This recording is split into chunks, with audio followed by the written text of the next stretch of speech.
अरे कब से टेबल पे प्लेट लेके बैठल बानी। हाँ मामी बस 1 मिनट लावत आनी। अरे कब से तो हर 1 मिनट हो रहल बा। दिमाग खराब कर देले बिया।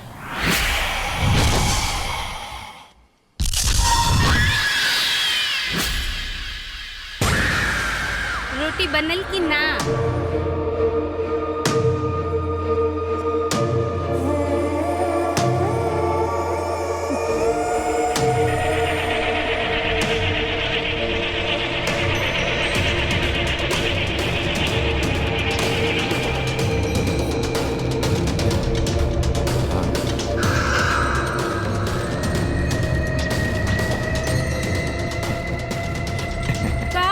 कुछ क्या रहल बाड़ू? दौरा में पार रखले बाड़ू का?